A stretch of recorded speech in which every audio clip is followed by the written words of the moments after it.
আসসালামু আলাইকুম, স্বাগতম সবাইকে। বলতে বলতে ঈদ উকিঝুঁকি মারা শুরু করেছে আর শুরু হয়ে গেছে ঈদের বিভিন্ন আয়োজন। সেটা নতুন জামা কাপড় কেনা হোক অথবা নতুন নতুন খাবারের আয়োজন, যাই হোক না কেন, যেটাই বানাই না কেন ঈদের দিন সেমাই ছাড়া ঈদ কিন্তু একদমই অচল। আমার কাছে তো তাই মনে হয়। ঈদের মিষ্টিমুখ খাবার বলতে আমি সেমাইকেই বুঝি, এরপর বাকি সব মিষ্টি খাবার আসে। তবে এখন অসাধু আর অস্বাস্থ্যকর উপায়ে সেমাই বানানো হচ্ছে। এমন অস্বাস্থ্যকর পরিবেশের সেমাই অবশ্যই খাওয়া উচিত না। সেমাই ঘরে খুব সহজেই বানানো যায়। মাত্র 2-3টা উপকরণ দিয়েই ঘরে খুব সহজেই বানানো যায় আর মোটামুটি কম সময়ই লাগে সেমাই বানাতে। স্পেশাল কোনো কিছুই লাগে না এই সেমাই বানাতে, শুধু লাগবে ময়দা। আমি এখানে 1 কাপ ময়দা নিয়েছি আর এই 1 কাপ ময়দায় এখন আমি 7-8 টেবিল চামচের মতো পানি দিয়ে সফট একটি খামির করে নিব। খামির হয়ে গেছে, এখন এই খামির আমি 10 মিনিটের জন্য রেখে দিব।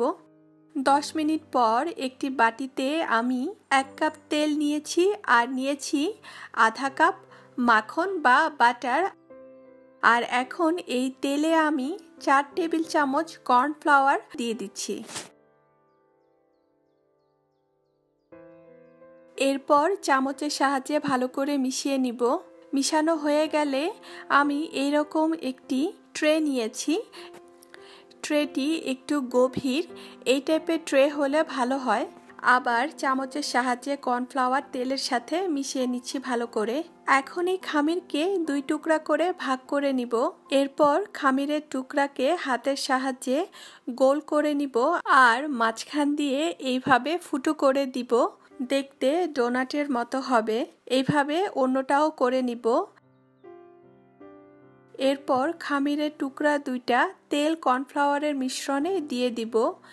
দিয়ে চামচের সাহায্যে তেল কেটে কেটে খামিরের টুকরার উপর দিয়ে দিব। খুব ভালো করে দুটোটা টুকরাতেই দিয়ে দিব তেল। এরপর আমি 10 মিনিট অপেক্ষা করব। এই 10 মিনিটে খামিরের টুকরা তেল কর্নফ্লাওয়ারের মিশ্রণে থেকে নরম হয়ে যাবে। 10 মিনিট পর শুরু করব সেমাই বানানো। আমি প্রথমে খামিরের একটি টুকরা নিলাম, নিয়ে ঠিক এর মাঝখান বরাবর যে ছিদ্রি আছে সেটা ধরে এইভাবে করে আঙ্গুলের সাহায্যে ঘোরাতে থাকবো। এইভাবে ঘোরাতে থাকবো আর খামিরের টুকরাটা রাবারের মতো বড় হতে থাকবে। নরম হাতে ঘোরাতে থাকবো, নইলে ছিঁড়ে যাবে। প্রথম আস্তে আস্তে করলেই হবে। যখন সময় যাবে করতে করতে তখন দেখা যাবে যে খুব দ্রুতই হয়ে যাচ্ছে।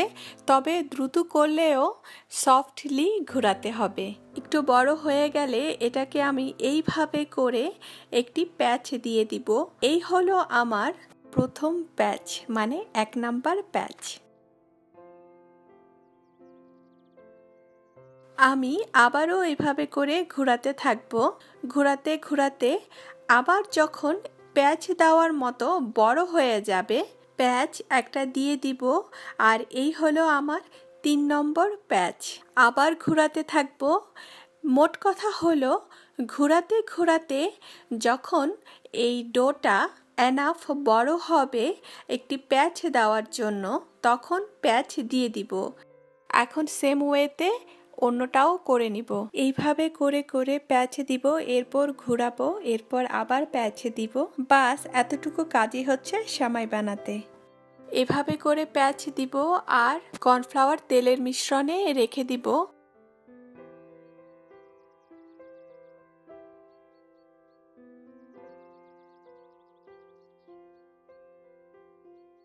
উপর দিয়েও এভাবে করে তেল দিয়ে দিব।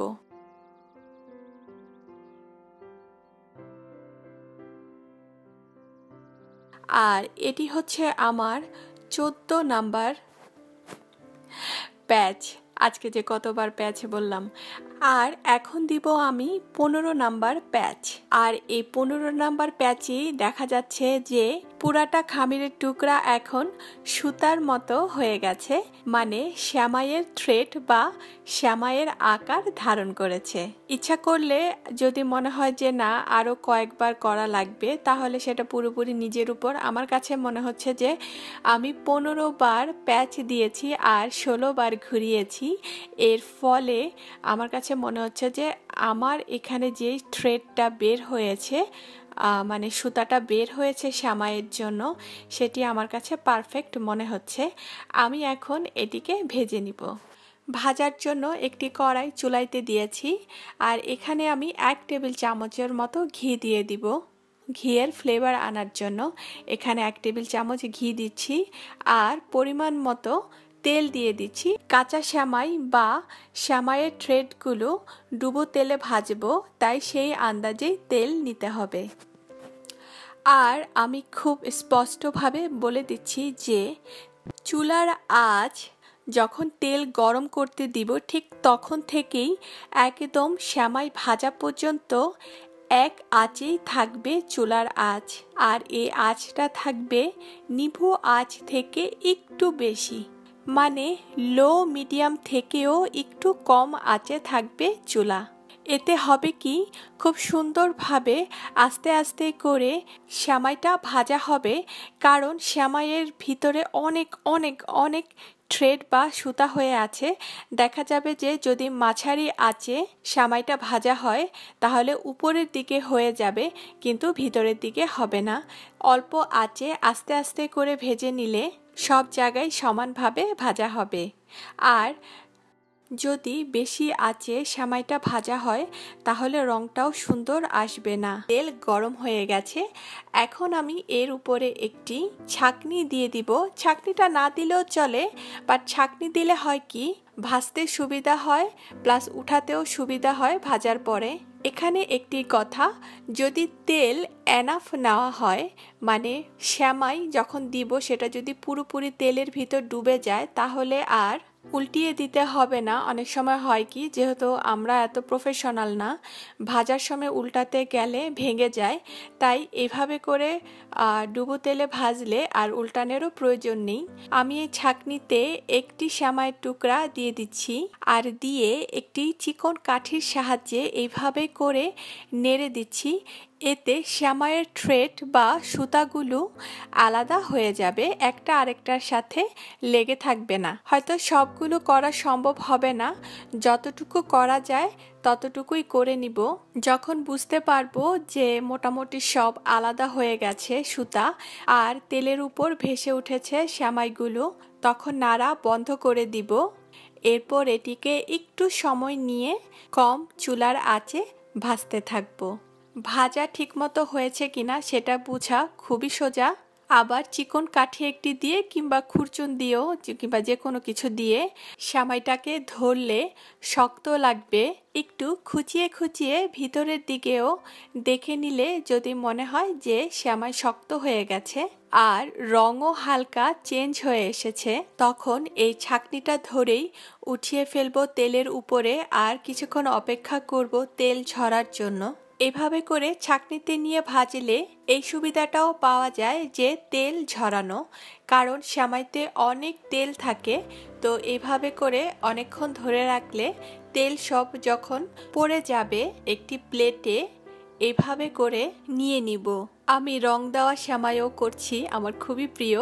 তো এই শ্যামাইটাও ঠিক ওই একই কায়দায় বানিয়ে এখন ভেজে নিচ্ছি। ওয়াও, ভাজা হয়ে গেল আমার সব শ্যামাই তৈরি, নিজের হাতে করা আর অবশ্যই স্বাস্থ্যকর উপায়ে করা লাচ্ছা শ্যামাই। আমি এখন একটু দেখার জন্য কেমন হলো আমার শ্যামাই। শ্যামাই তো ভাজলে হবে না, রান্না করার পর কেমন হয়েছে সেটা হচ্ছে আসল বিষয়। তাই এখানে আমি একটি বাটিতে দুধে চিনি আর এলাচ দিয়ে গরম করে এনেছি। দুধে কিছু শ্যামাই ভিজিয়ে নিব। আমার কাছে তো মনে হচ্ছে এটি পারফেক্ট। দোকানের গুলো যেরকম হয় কিনে আনাগুলো ঠিক সেই রকমটাই হয়েছে, কোনো পার্থক্য নেই। কেউ বুঝতেও পারবে না এটি ঘরের না দোকানের, একদম পারফেক্ট। সবার দাওয়াত রইল আমার এই শ্যামাই খেতে আসার জন্য। আপনারাও ঘরে বানিয়ে দেখতে পারেন, আর পারলে আমাকে দাওয়াতও দিতে পারেন। আমি কিন্তু সেমাই খুব পছন্দ করি। ভালো থাকবেন, ভালো জিনিস খাবেন, সুন্দর চিন্তা করবেন, জীবন সুন্দর হবে। আজকের মতো বিদায়। আল্লাহ হাফেজ। ও থুকু, একটা কথা বলতে তো ভুলেই গেলাম। আমার চ্যানেলটি সাবস্ক্রাইব করার অনুরোধ রইল। ধন্যবাদ সবাইকে। টাটা।